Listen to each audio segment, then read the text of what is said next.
panggung nanti yang harus bergerak. Mana tadi ya? Oke, mulai sikat. Oke, baik. Agamaku Muhammadiyah gerakanku.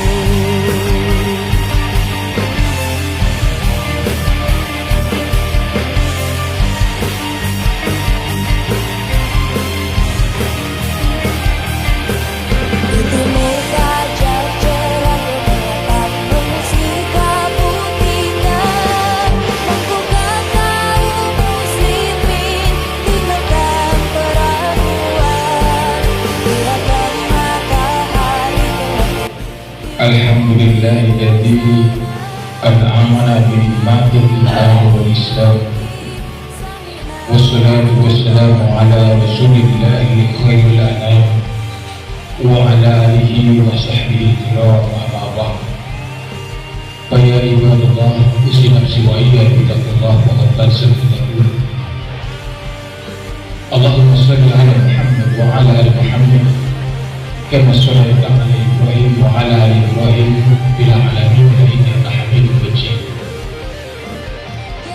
Puji syukur kepada Allah Subhanahu wa taala, kita telah diberikan nikmat oleh Allah, yaitu nikmat iman, nikmat Islam, dan juga nikmat kesehatan yang sampai detik saat sore hari ini masih sama-sama kita rasakan,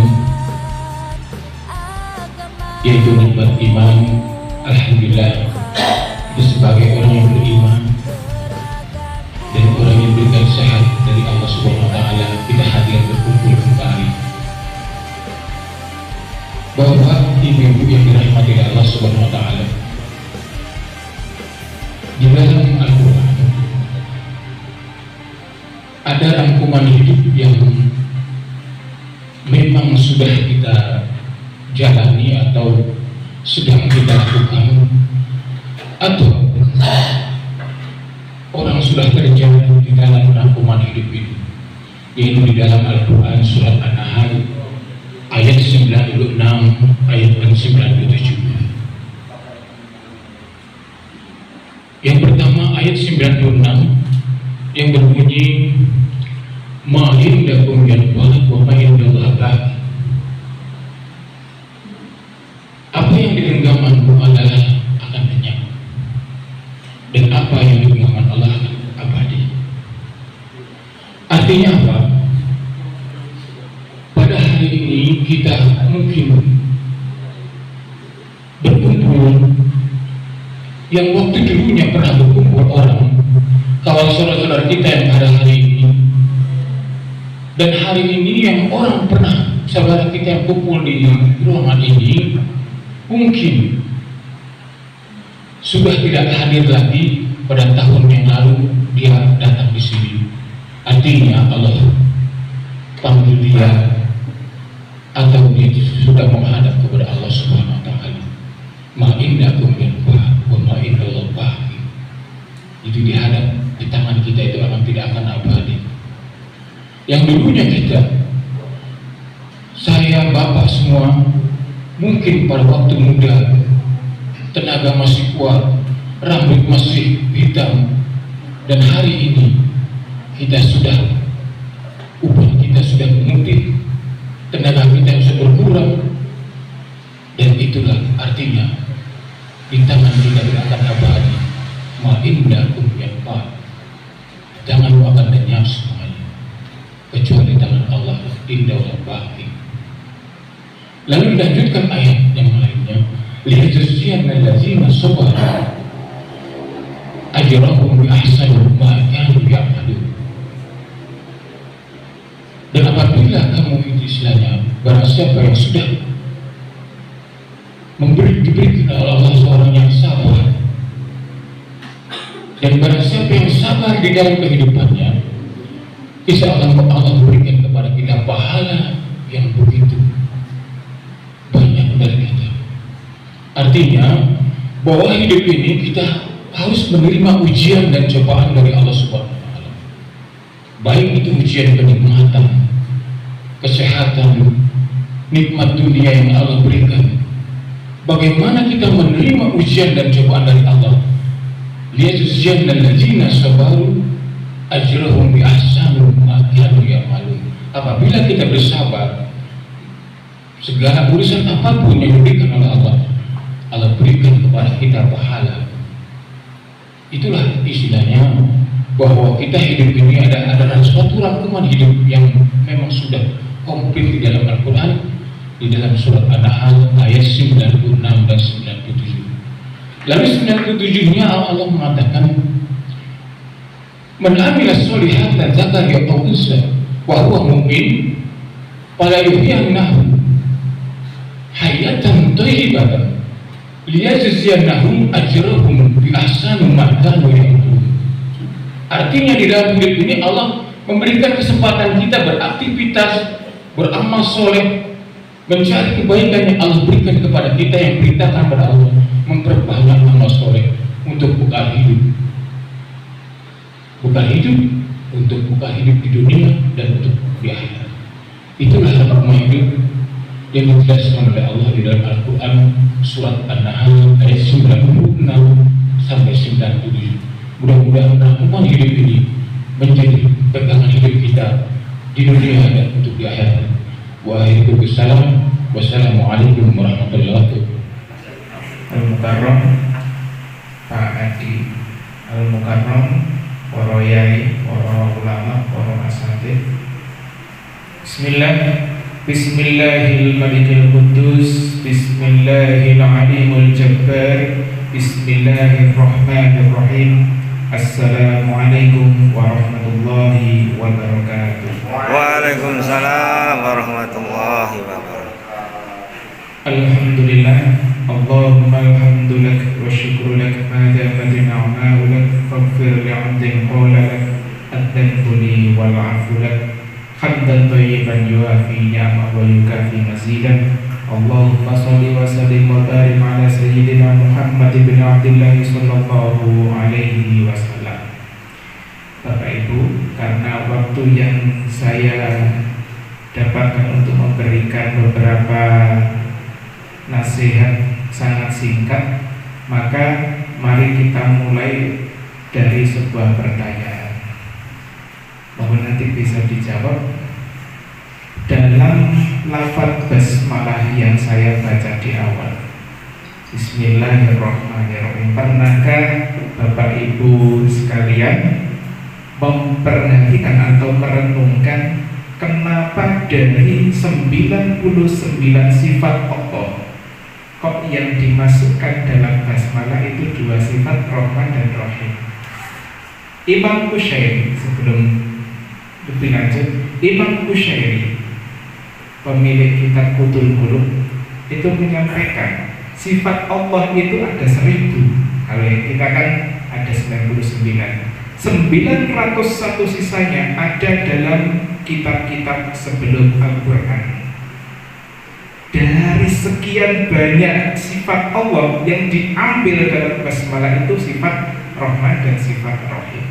Kira-kira kenapa? Monggo. Tidak ada jawaban, nggih pun kula jawab piyambak.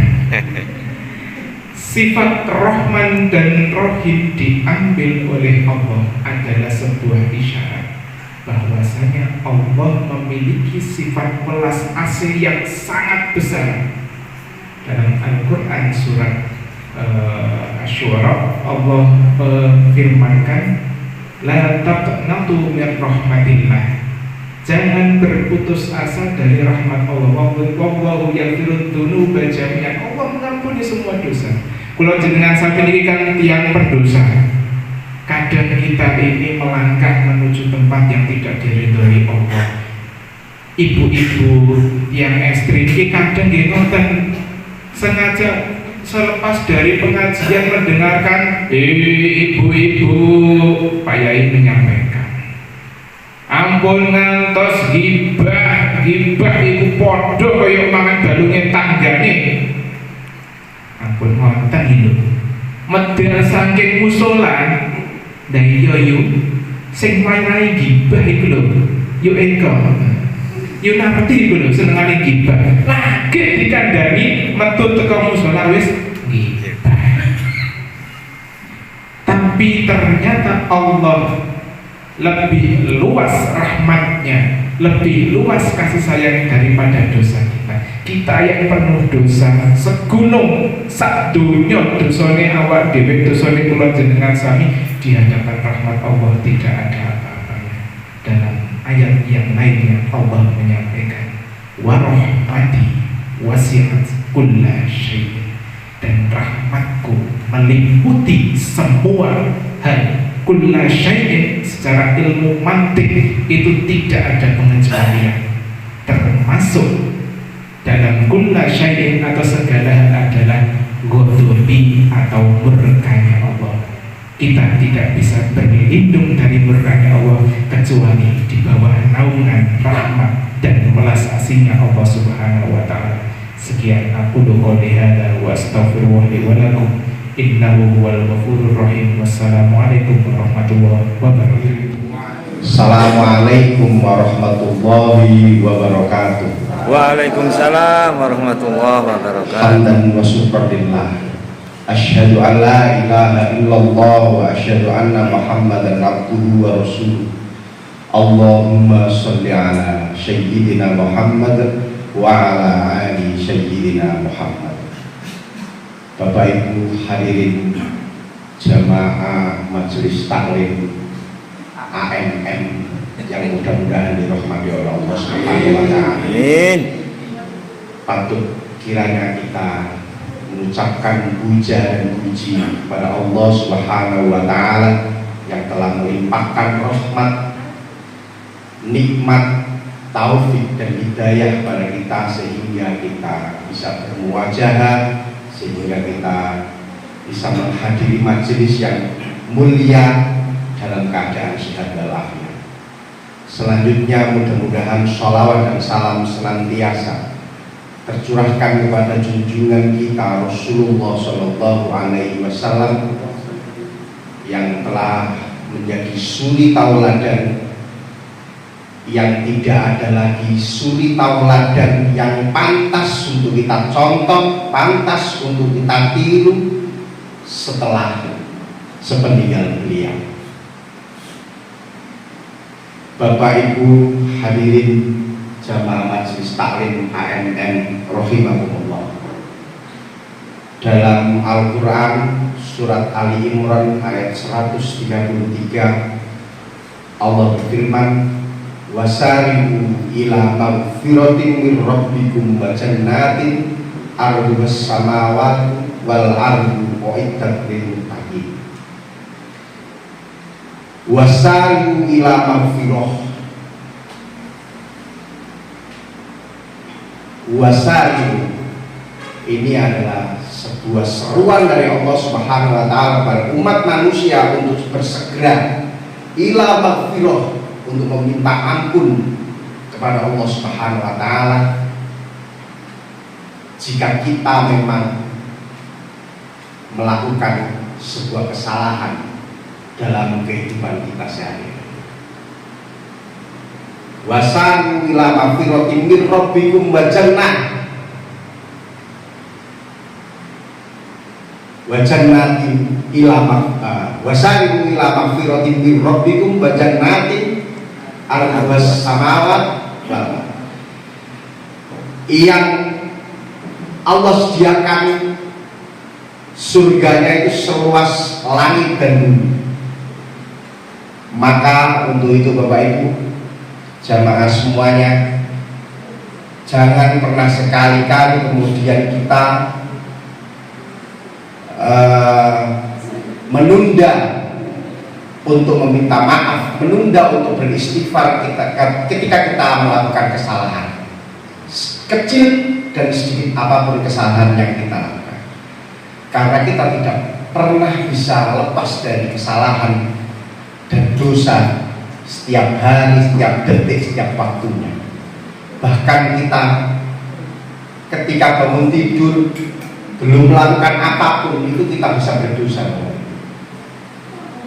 Bahkan kita tidak melakukan apapun, dia saja ketik-ketik itu bisa berdosa Bapak Ibu, dengan membanting sesuatu yang tidak baik.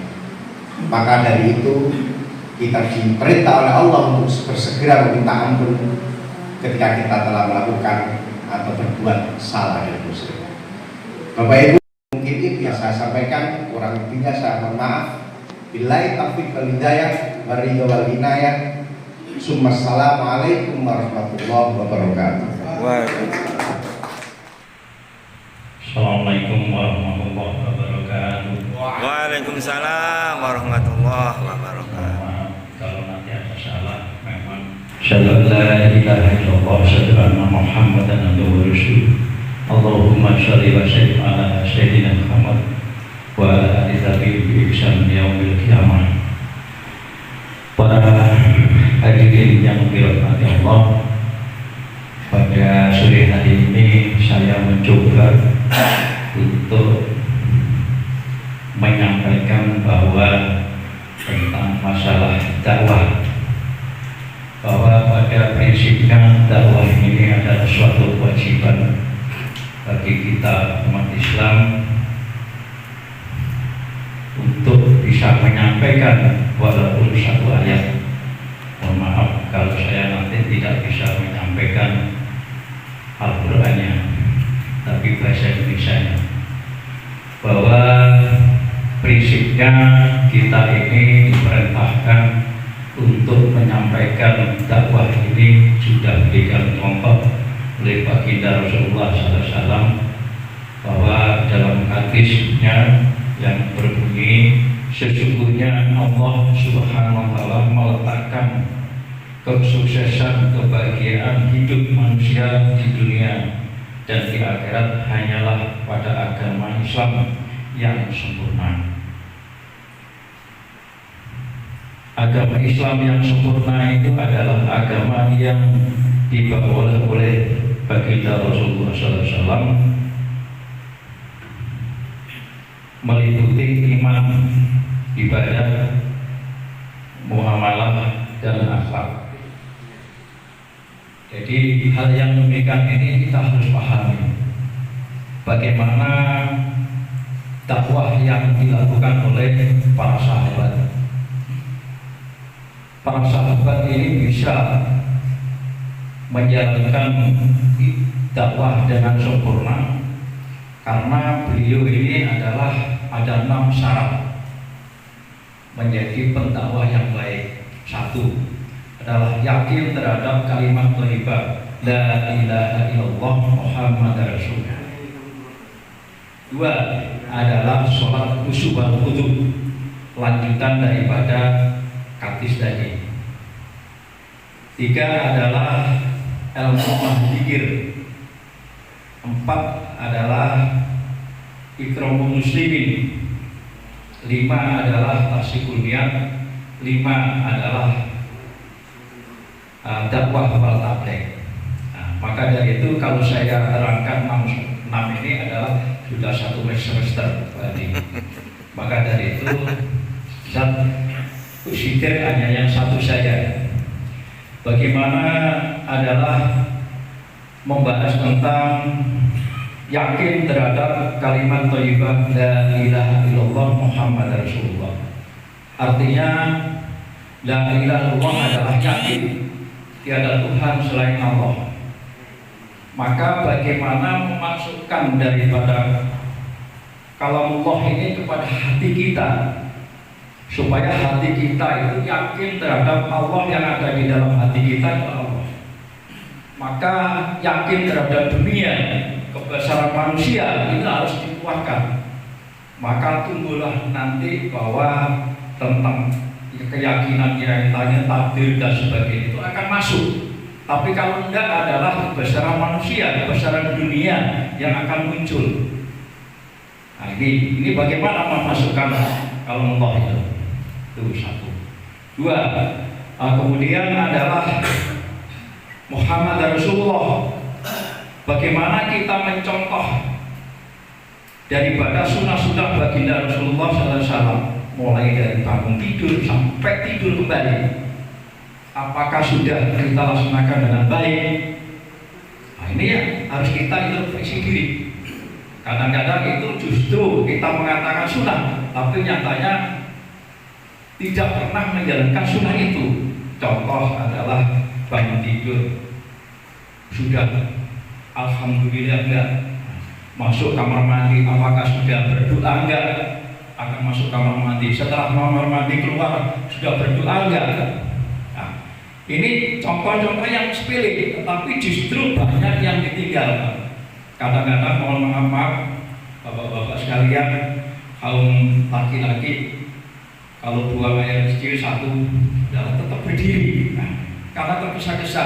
Padahal harusnya sunahnya duduk lagi. Nah, contoh, nah, itu ya demikian. Nah, kadang-kadang ini dibiarkan, padahal itu adalah ancaman neraka. Nah, itulah yang harus kita perhatikan. Nah, itu bagaimana menghidupkan sunnah-sunnah baginda Rasulullah SAW. Nah, itu maka dari itu kurang 1 menit.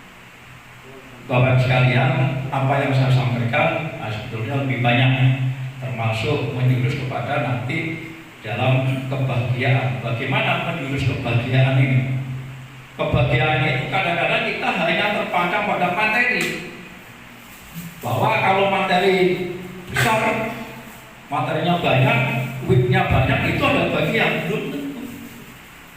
Boleh dilihat kalau bapak-bapak sekalian punya uang banyak, rekreasi ke Malang, uangnya banyak. Begitu sudah datang ke Malang, terus kembali lagi uangnya habis.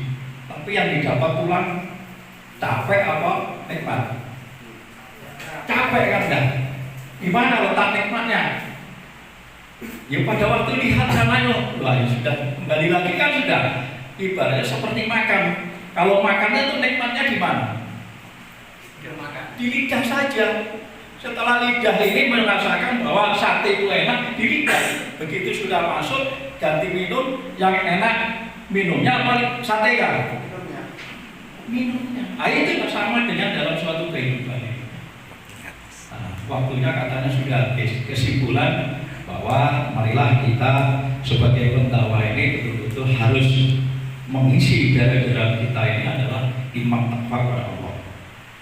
Kalau diri kita yakin terhadap apa yang dibesarkan oleh Allah, apa yang yakin adalah kita itu adalah sebagai penganut baginda Rasulullah, itu akan jalan keluarnya banyak. Saya sudah mengalami, belajar dari ini adalah saya gampang.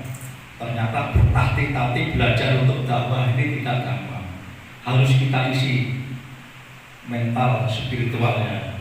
Kalau tidak itu akan berbicara dalam hadapan ini seperti bapak-bapak tadi yang itu tidak mudah menghadapi audien. Saya kira demikian, kurang lebih mohon maaf. Subhanallah wa bihamdihi. Assalamualaikum warahmatullahi wabarakatuh. Assalamualaikum warahmatullahi wabarakatuh. Waalaikumsalam warahmatullahi wabarakatuh. Innal hamdalillah wassalatu wassalamu ala Rasulillah. Amma ba'du. Bapak Ibu, para dai yang berbahagia. Alhamdulillahirabbil alamin.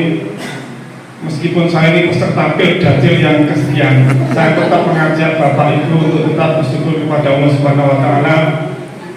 Sebagaimana dawuh Kanjeng Nabi, afdhalul doa alhamdulillah. Sebaik-baik doa, seutamanya doa adalah alhamdulillah. Karena dengan bersyukur insya Allah kita akan mendapatkan tadi yang menyambung tadi yang disampaikan di depan, kita akan mendapatkan tambahan nikmat dari Allah Subhanahu wa taala. Alhamdulillah kita semua di sini sehat terus lagi. Alhamdulillah. Kita patut bersyukur kita punya rumah semua lagi. Ya. Rumah kita punya. Walaupun mungkin ada yang gedung, ada yang tembok, ada yang gede dan sebagainya, tapi alhamdulillah kita punya rumah. Dompetnya juga ada isinya lagi. Alhamdulillah. Iya, tidak tahu isinya gambarnya Pak Hatta atau Pak Patimura Mbak Pedang, tapi kan alhamdulillah ada isinya. Patut kita syukuri. Butuhan benjing tasik lagi. Alhamdulillah. Ya, kita patut bersyukur kepada Allah Subhanahu wa taala. Nikmat Allah banyak sekali. Karena ada yang kurang ya sabar. Ya, insyaallah kita dapat pahala bersyukur dan pahala sabar. Yang kedua, salawat serta salam mudah-mudahan senantiasa tercurahkan kehadiran Nabi kita Nabi Muhammad SAW. Mudah-mudahan kita sebagai umat beliau bisa melaksanakan apa yang beliau sampaikan. Bapak Ibu, karena saya peserta yang belakang kena tema saya. Sehingga saya kasih judul apa yang saya sampaikan ini saya tidak tahu. Judulnya saya tidak tahu. Ini Bapak Ibu menyambung tadi yang disampaikan oleh Romo Kiai Tarmuji tentang Agustusan. Boleh saya tanya nih? Kira-kira lomba Agustusan itu hukumnya nopo? Apa Pak? Lihat lombanya. Berarti kalau lombanya bagus berarti boleh. Mungkin ada pendapat yang lain. Halal atau haram Pak? Lihat lombanya. Lihat lombanya. Tadi pagi itu saya kebetulan datang ke kecamatan. Di lapangan kecamatan itu ada lomba ibu kadel posyandu Pak. Yang nonton banyak sekali. Terutama ternyata yang nonton bapak-bapak. Ada yang nyontek, ada yang melongo begini. Apa yang dilihat saya? Oh ternyata ibu-ibu kadel itu lari-lari. Dan ternyata ibu-ibu lari-lari itu ada pemandangan yang menurut bapak-bapak ternyata cukup menarik ya. Apa kira-kira? Senang. Bukan senapan yang senang Pak. Berarti kata teman-teman Rocky saya itu benar berarti kalau laki-laki itu ketika masih kecil itu suka susu kental manis ketika sudah dewasa susunya beda lagi. Kalau yang lomba seperti itu kira-kira hukumnya apa Pak? Haram. Tapi diwajibkan repot nih. Ya, kadang kita kalau menyikapi hal di lapangan seperti ini agak sulit ya. Saya di kampung itu juga sama, karena tahunnya itu mengadakan lomba. Dan karena saya punya usaha, kadang saya itu diminta itu jadi sponsor Pak. Kira-kira saya dapat pahala apa enggak gitu ya? Masalah lombanya macam-macam, tergantung lombanya macam-macam Pak. Ya ada yang bagus, juga ada yang enggak. Kira-kira namanya sumbangan itu berarti kan sedekah gitu. Kira-kira saya dapat pahala enggak? Insya Allah ya. Aman kan ini saya gitu. Oke Bapak Ibu, begini ya, mungkin kita ini untuk koreksi kita bersama ya. Kadang dulu ketika kita sekolah Bapak Ibu, ketika ada namanya mungkin zamannya Pak Rahman itu THB ya. Kalau zaman sekarang namanya UAS. Nah ketika Pak Guru ini bagi soal diumumkan oleh Pak Guru, anak-anak silakan dikerjakan semua, jangan sampai ada yang ketinggalan, jangan sampai ada yang kosong. Benar atau tidak? Ya, yang namanya Bu Kolifat kayak pintar tadi malam belajar. Apalagi soalnya ABCD Pak Bu, langsung diisi. Yakin? Nah, Mas Yusuf ini karena tadi malam sambil nonton bola belajar. Benar tahu kali. Tapi tetap diisi. Tetap diisi, walaupun dia ragu-ragu, setengah yakin, setengah tidak, tetap diisi. Nah, Pak Hakim ini karena tidak belajar sama sekali, nomor tahu lupa. Berarti B jawabannya. Jawabannya B. Nah, Mas yang belakang ini karena kemarin juga tidak masuk, jarang masuk. Tanya ke sana kemarin tidak tahu jawabannya, akhirnya penghapus ditulis sih Pak. Sisi-sisinya begitu A, B, C, D. Kalau yang di atas A berarti jawabannya A. Ya. Akhirnya sampai dewasa juga sama. Apa maksudnya? Ketika ditanya apa saja dijawab Pak. Gini, ditanya kalau jenengan misalnya jadi dai, jamaah tanya apa saja, jenengan jawab. Wah bener, salah. Gengsi kan loh. Dipanggil ustaz kok langsung jawab kan gengsi. Seakan-akan begitu. Dia betul. Kalau jenengan misalnya lihat dai-dai di TV, ditanya jamaah apa saja itu bisa jawab. Dalilnya yang mau gadok dong, otak mati mantuk tapi tetap ya, bisa jawab dia. Oke. Ada suatu cerita Bapak, ketika zaman dahulu ini kisahnya Imam Malik radhiyallahu anhu. Diceritakan oleh Ibnu Abdullah. Beliau bercerita bahwa di suatu majelis Imam Malik ini ditanya oleh jamaahnya, ada dicatat ada 48 pertanyaan. Imam Malik itu kan kita tahu orang yang paling fakih agamanya, ahli fikih lah. Nah, ketika ditanya 48 pertanyaan ini, Imam Malik itu hanya menjawab 16 saja. Yang lainnya dia jawab la adri, saya tidak tahu. Sesuai dengan judul tadi yang saya sampaikan, dia hanya menjawab Imam Malik loh Pak. Kelasnya Imam Malik dia menjawab la adri, saya tidak tahu. Nah kelasnya kita, saya ini pertanyaan dijawab ya luar biasa, karena kita sudah latah dengan pengalaman kita zaman masih sekolah. Di waktu habis saya teruskan ya. Ya kesimpulannya begitu. Intinya kalau kita tidak punya ilmu Bapak Ibu, jangan dijawab ya. Khawatir nanti sesat dan menyesatkan.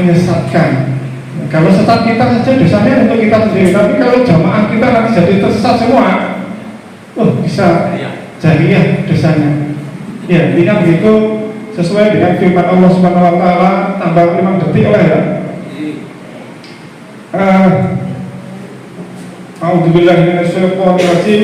Wa ma arsalna min qablika illa rijalan nuhi ilaihim fas'alu ahli dzikri in kuntum la ta'lamun.